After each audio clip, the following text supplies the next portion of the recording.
I want to welcome you back to the 11th hour. And already we're talking about hearing the sound of the abundance of rain. Do we have people all around the world with us today?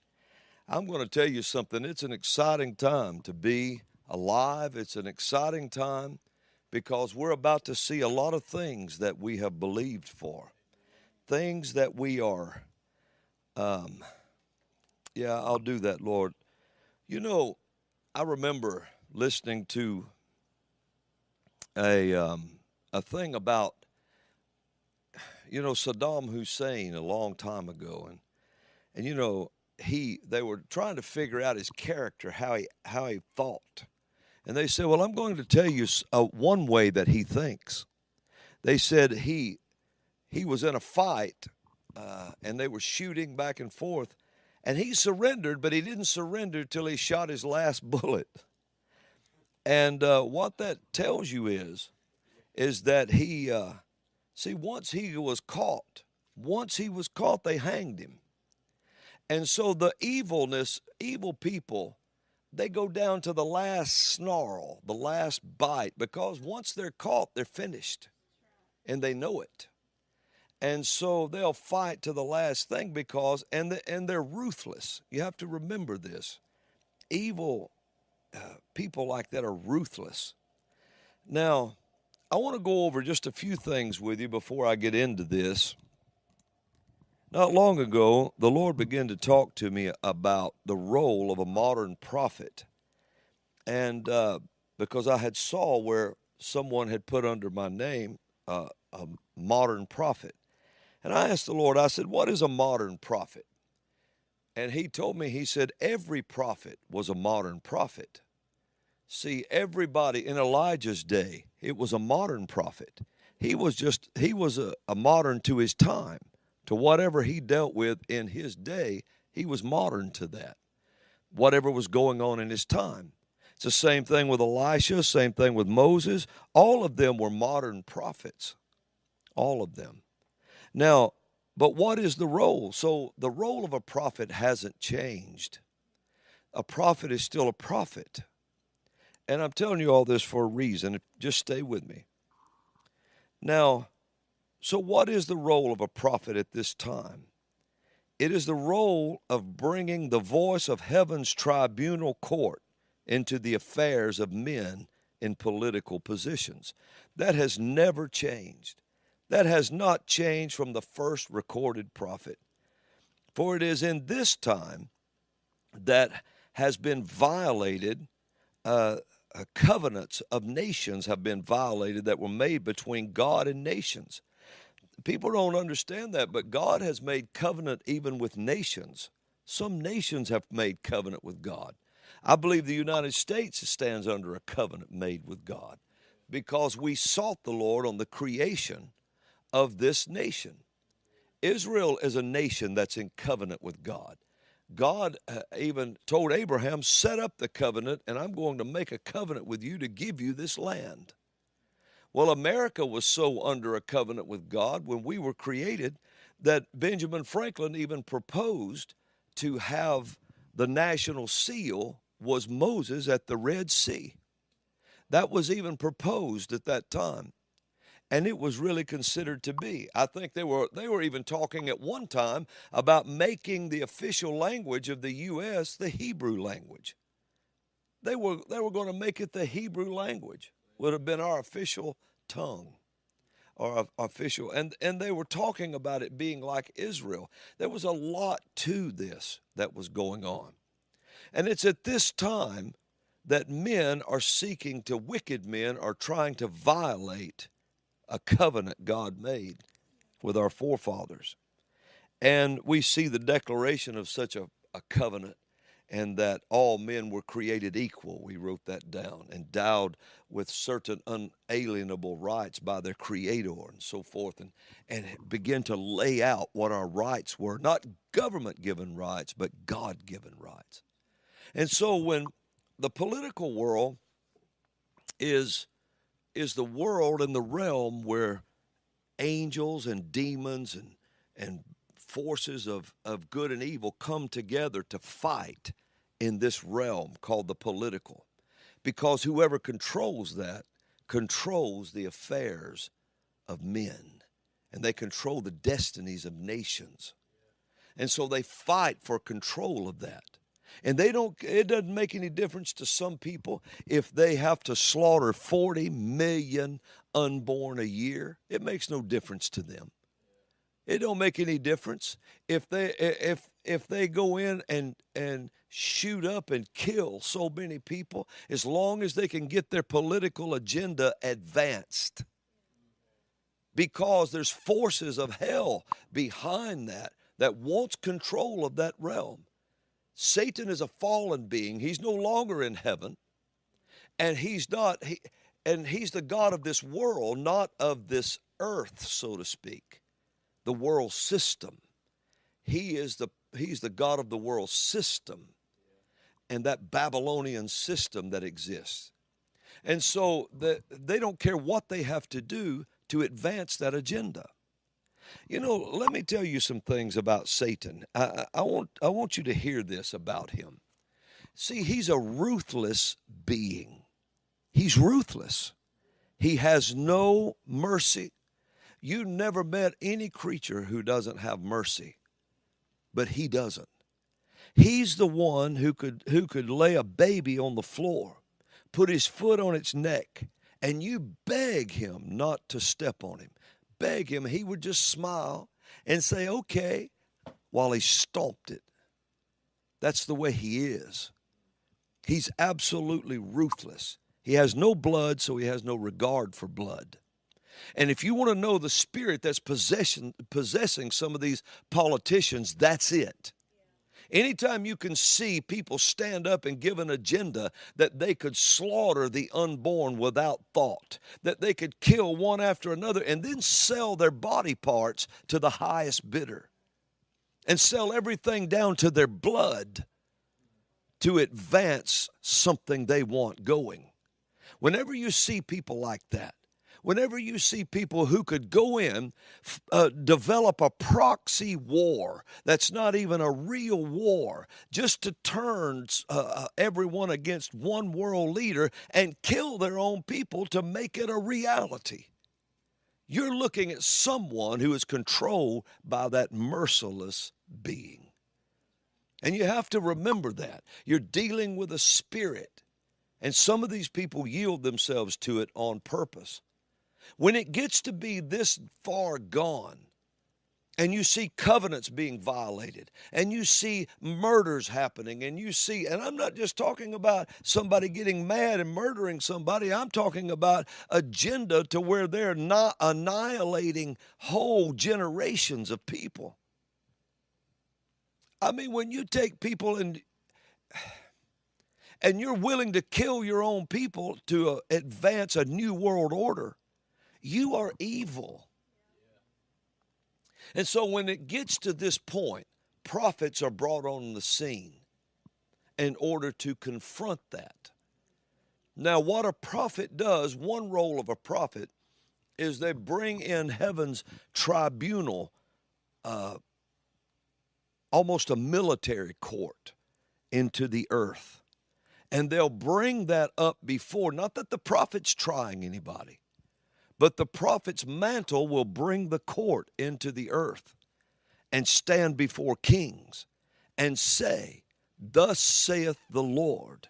This is what the word says. Thus saith the Lord.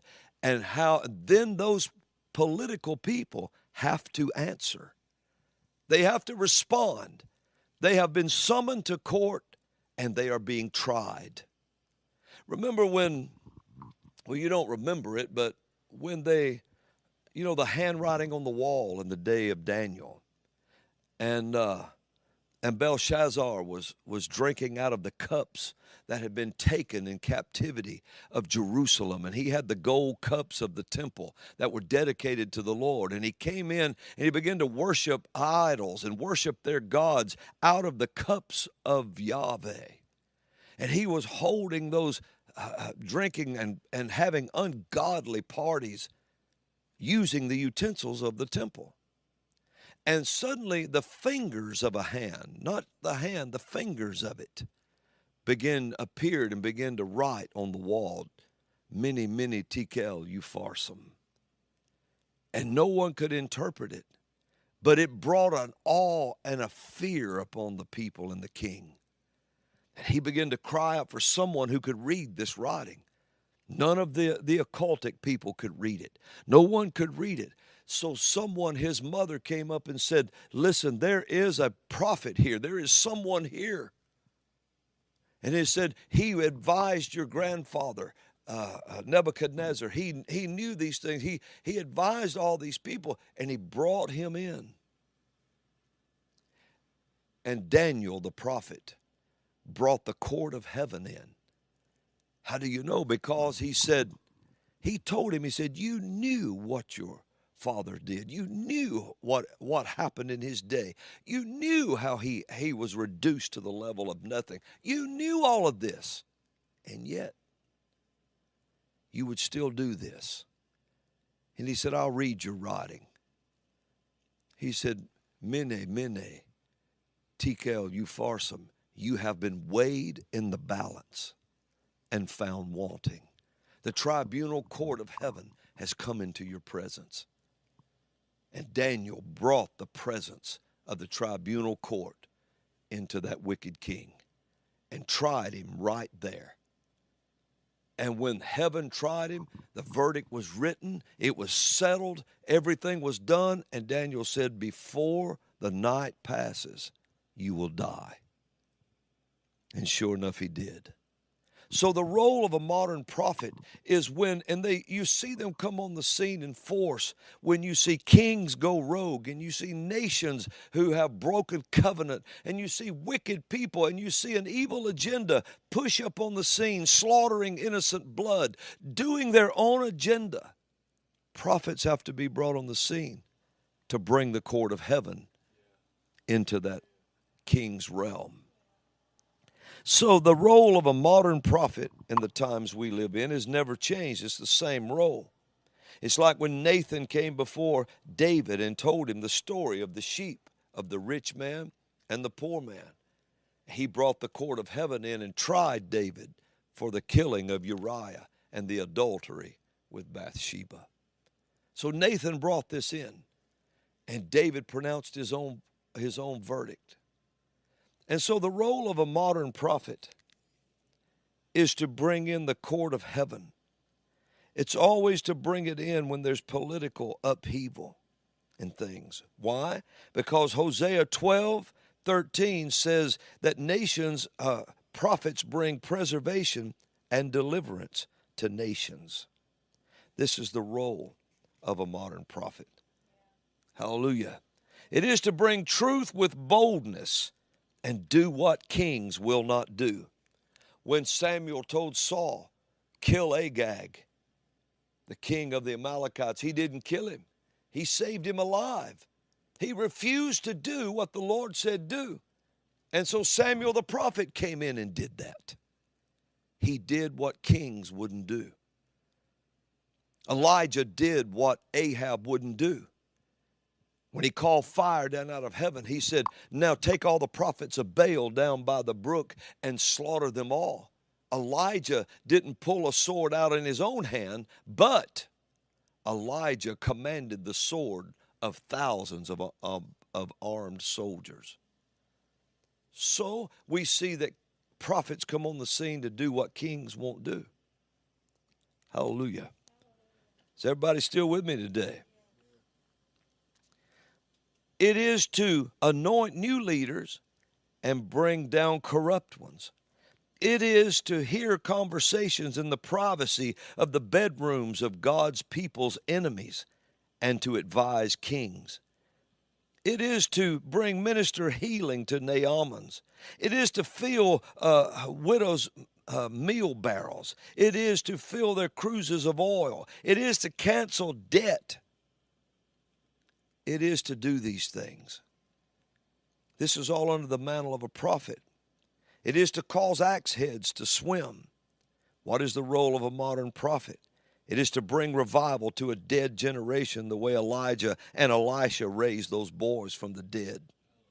It is to make request of the Lord and let a dead generation's soul come back to them, that they may present it to the mothers who have wept and cried over their children and prayed they would come back. It is to come in and bring the word of the Lord and stretch ourselves on a generation that people addicted to drugs, people out in all of these bondages and these corrupt places, that the mother's intercessions can be answered and cried out for, and the prophets come on the scene to call that back in and present them before the mothers who have prayed and present them alive. Hallelujah. This is roles of modern prophets. It is to make request of the Lord. Let the generation's souls come back. It is to call revival fire down on a generation of people to show that God is real. It is to stand in front of kings and declare the word of the Lord and tell the truth no matter what. To hear and say the word of the Lord, to break famine as Elisha did tomorrow about this time. That's roles of a prophet, mantles of a prophet. Don't try to change the mantle of a prophet's role, because a prophet still has the same role. It's still the same anointing. Hallelujah. Now, I want you to hear this. In 1 Chronicles 17, let's put that on the screen. 1 Chronicles 17, we'll start in verse 1, read through verse 4. Amen. You see King David sitting in his house, and you can imagine the king, he's looking all around him at everything he has, everything that and he becomes very grateful. He starts looking at things, and he's so grateful at what he can see. That's 1 Chronicles 17. And he's so grateful at what he can see in his home. And he says to him, and he lives in a beautiful house. And then it dawns on David, and he says, the ark of the Lord dwells in a tent. So David said to Nathan the prophet, I dwell in a house of cedar, but the ark of the Lord, of the covenant of the Lord, remains under curtains. I want you to notice now what Nathan the prophet said unto the king. He said, do all that is in thine heart, for God is with thee. Do you see that? Do all that is in thine heart, for God is with thee. And then look at verse 3. And then right after that, he says to David, he goes home that night, the very same night, and this is what he says. He says, and it came to pass the same night, and Nathan had done told David, do all that's in your heart, for God is with you. The very same night that the word came to Nathan saying that, then the next verse, verse 4, he says, go and tell my servant, thus saith the Lord, thou shalt not build me a house to dwell in. And he starts telling him all of this. Now, Nathan says, do all that's in your heart. God is with you. Then he goes home that night, and the Lord says, go back and tell him that he can't build my house. And then he tells him a whole list of things and reasons. Now, who was Nathan listening to? Did he just make all that up? He actually went home and heard something. He heard the Lord speak to him as a prophet. Did he just make it up? Or did he actually, what was he hearing? What was he hearing speak to? How did he hear this? Politicians act today like there is no God. They think we're just making stuff up. And we're just talking about stuff that we make up, and that we would actually stick our necks out here and put ourselves out in front of everybody and risk ridicule and risk kings of nations trying to come down on you and governments pointing at you just because we made something up. We're not going home making stuff up. You need to hear what this prophet's telling you. The Lord is trying you in his court. And you don't think that you have anything, you're going to push it too far one of these days. And it's not going to be long if you keep pushing and you keep pushing. And I'm speaking to politicians right now, and you keep pushing. You're going to see something equivalent to the fingers of the hand of God. You've never dealt with the fingers of the hand of God. You couldn't handle His hand. His fingers are going to appear and write your verdict in front of you. And the only people that will be able to tell you what He means by it is a prophet. The ones that you ridicule. You act like there is no God. You act like there's no one hearing God. Nathan didn't just go home and make that up. He had already said something to the king, do all that's in your heart, but because he knew God was with him. But when he went home, the Lord said, he can't build my house. Go tell him this. He heard something. He didn't just change his mind and risk being hurt by the king. He actually heard the Lord say. And when you hear the Lord say, you walk up on the scene and you have no thought for your own safety. And he began to tell him what the Lord said. And I came by here today to tell these wicked people what the Lord has said. What He has said. Listen to what He has said. Now I'm going to say something else here before I do this. In Proverbs 21 and verse 1, the king's heart is in the hand of the Lord. Lord, all capitals. The king's heart is in the hand of the Lord. It means that it's talking about God in His system of seed and harvest. God in His court. The king's heart is weighed in the court. It's always in the court. Said the king's heart is in the hand of the Lord as the rivers of water. He turneth it whithersoever He will. What that means is because, and according to the seeds those kings have sown, is the way He will move and the way His life will go. There is no way out of it but repentance. Now listen close to it. So now you know what a prophet is hearing. When they say, thus saith the Lord, they're hearing the pronouncement of the harvest that's coming. Now in Luke chapter 13, verse 31 through 35, I want you to hear this now. See if we can put that up on the screen. I'll wait till it gets up there. It's Luke chapter 13, verses 31 through 35. Let's put that up there so everybody can see it. It said, the same day there came certain of the Pharisees, saying unto him, get thee out and depart hence. Listen to this now. For Herod will kill thee. So Jesus has been sent a message from Herod. Now, I don't know that we heard that or not. He was sent a message from Herod through the religious church. And he said, get out of here, depart hence, for Herod has been talking about you. He says he's going to kill you. Now you think about it. Jesus answered this. Go to the next verse. And he said unto them, go ye and tell that old fox, or that fox, that jackal. You go tell the jackal. Behold, I cast out devils, and I do cures today and tomorrow, and the third day I shall be perfected. Next verse, come on with me. Nevertheless, I must walk today and tomorrow and the day following, for it cannot be that a prophet perish out of Jerusalem.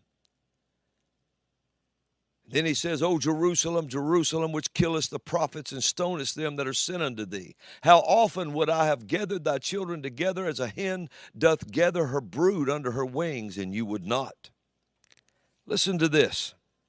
Jesus said to the religious leaders, go tell that old jackal, that illegitimate ruler, that I cast out a spirit, and I cast out spirits. Spirits that are inferior to God but superior to men. Evil spirits, the messengers and ministers of the devil. I cast them out today. In other words, you go tell Herod the devils that he's working with and the spirits that he's dealing with, I will cast them out today. I'm going to cast them out today. You go tell that jackal. Herod was an illegitimate leader. That's why he wasn't a Jew. He was an illegitimate leader at the time. He wasn't even a legitimate king, and yet he sins and said, there's a prophet preaching about all of this all over. Herod, Jesus didn't die in the slaughter of Bethlehem, and so Herod is after him. He wants him dead. And he says, tell him I'm going to kill him. And who did he send the message through? The church. He sent it through the religious leaders. Go tell him. How do you know they sent him? Because Jesus sent word back. Go tell that fox. This was a message sent to the prophet. Yes, he's the Son of God. Yes, he's God in the flesh, but he was also a prophet. They said, tell him I'm going to kill him. He said, you go tell that jackal, that illegitimate ruler. I'm going to deal with the spirits that he thinks he has working with him today. I'm going to cast out those spirits today. And he said, I'm going to cure the disease. Man, does that not sound like today? I'm going to deal with the spirits running the jackal, and I'm going to deal with those diseases that jackal's created. Hallelujah. I feel like I'm all alone today, but I'm not alone. It says, then watch what he says. I do cures today. I make whole today. And tomorrow, the next day, and the third day, I will be perfect or complete.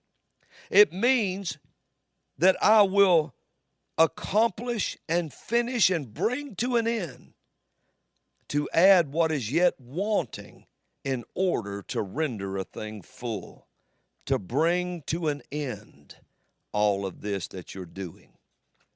He said, today I cast out devils, I cure diseases, and tomorrow and the third day I'm going to end your reign. He sent him a word, all right.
spending time with you.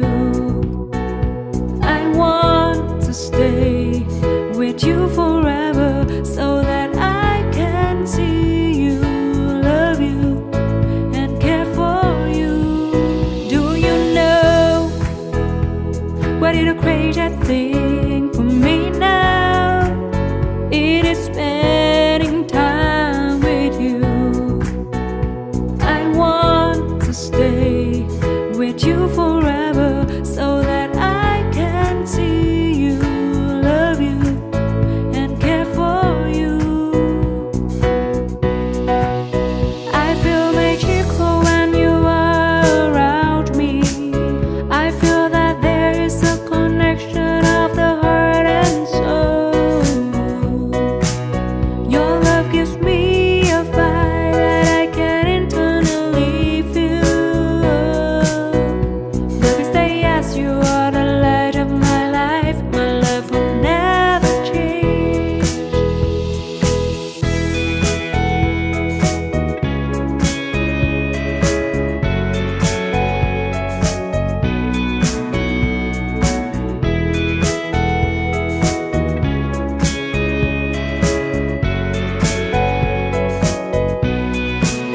Do you know what is the craziest thing for me now? It is spending time with you. I want to stay with you forever so that I can see you, love you, and care for you. I feel magical when you are around me. I feel that there is a connection of the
great before. I can say proudly that I love you and your love is great. You are such an amazing man. I have seen love before, but I never felt that great before. I can say proudly that I love you and your love is great. You are such an amazing man. You have awakened a part of me. You have created something I've never knew. You not only care about me, but you always respect me as I am. You have accepted a part of me, and that makes all the difference to me. You are such an amazing man.